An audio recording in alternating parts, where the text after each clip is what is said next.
Selamat datang pemirsa, Pasuruan Info hadir di pekan libur Anda bersama rekan pembawa acara yang akan memberikan berita-berita top 5 minggu ini. Dari 11 PSK di Tretes Pasuruan terjaring razia selama Ramadan hingga warga Grati blokade jalan, protes jalan rusak imbas aktivitas truk tambang. Inilah berita-berita yang akan kami sajikan.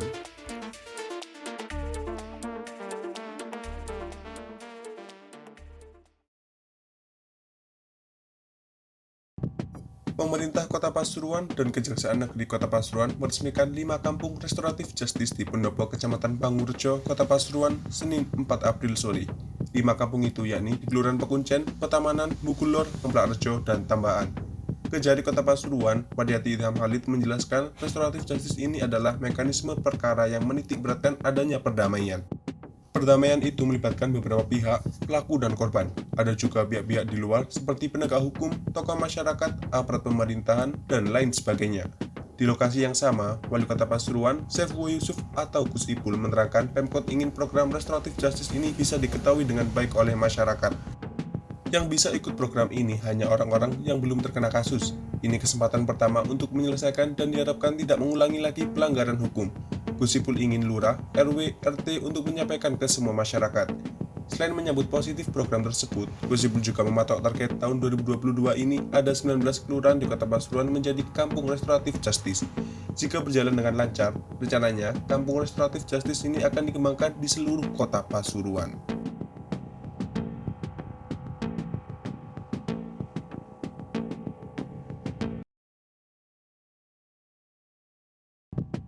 Sebelas pekerja seks komersial atau PSK di Tretes Prigen Pasuruan terjaring razia Satpol PP. Mereka diamankan sejak awal bulan Ramadan. Total ada 11 orang PSK yang berhasil diamankan di lingkungan Tretes pada Selasa 5 April. Menurut Sulhi, Kabid Ketertiban Umum dan Ketentraman Masyarakat Pol PP Kabupaten Pasuruan, PSK yang diamankan relatif masih berusia muda. Usia mereka yakni antara 20 hingga 30 tahun. Para PSK ini diamankan 5 dari Wisma Pak Pur yang terletak di lingkungan Pasanggerahan, lalu 6 orang di Wisma Pak Jabril di lingkungan Watu Adem. Para PSK yang diamankan ini kemudian diangkut ke kantor Satpol PP. Tujuannya yakni pendataan dan langsung dilakukan pembinaan. Mereka yakni AAS 20 tahun, S 30 tahun, dan SY 31 tahun dari Jawa Tengah, N 27 tahun, dan AM 28 tahun dari Kota Pasuruan. Kemudian AH 30 tahun dan WP 26 tahun dari Kabupaten Malang, lalu SL 21 tahun dari Jawa Barat, ER 22 tahun dari Tulung Agung, serta YG 21 tahun dan NT 37 tahun dari Jakarta.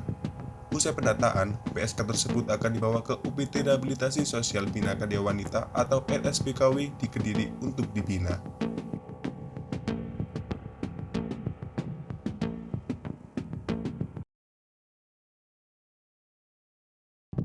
Ratusan nelayan di kota dan kabupaten Pasuruan tetap harus rela mengantri di SPBU meski stok solar sedang kosong.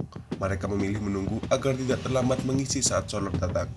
Kondisi ini terlihat di SPBU Karangketuk, Kecamatan Gadingrejo, Kota Pasuruan. Para nelayan memasang tanda dengan meletakkan jerigen berjajar berurutan di tempat pengisian solar Rabu 6 April. Para nelayan rela mengantri karena tidak mau beralih ke BBM jenis Dexlite yang harganya cukup mahal dibandingkan dengan solar.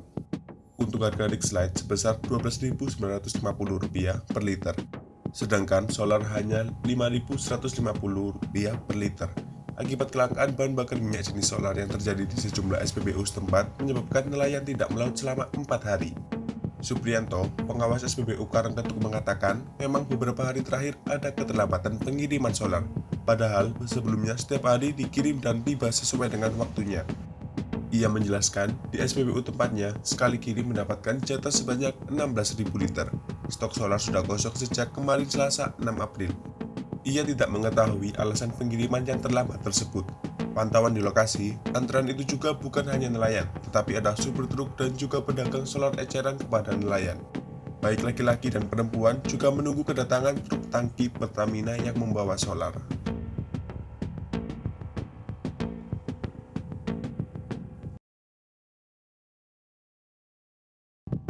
Warga desa Kebonrejo, Kecamatan Grati, Kabupaten Pasuruan menutup akses jalan desa setempat pada Kamis 7 April.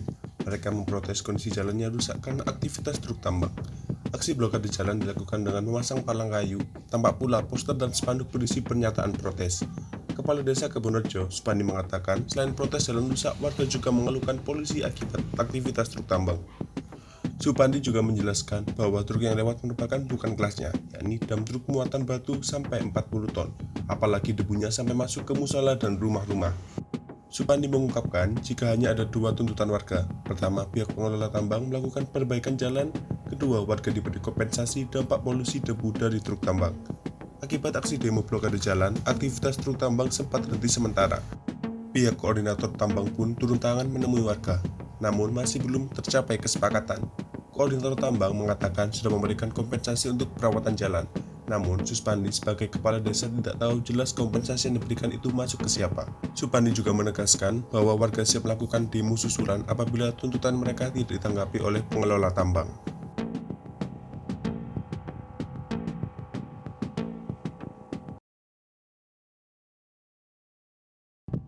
Kecelakaan lalu lintas kembali terjadi di Pasuruan. Kali ini terjadi di Jalan Raya Pandaan Mangil, tepatnya dekat UGD Aisyah Kebonwadis pada Jumat 8 April. Kecelakaan itu melibatkan sebuah truk box dengan motor metik Vario berwarna merah.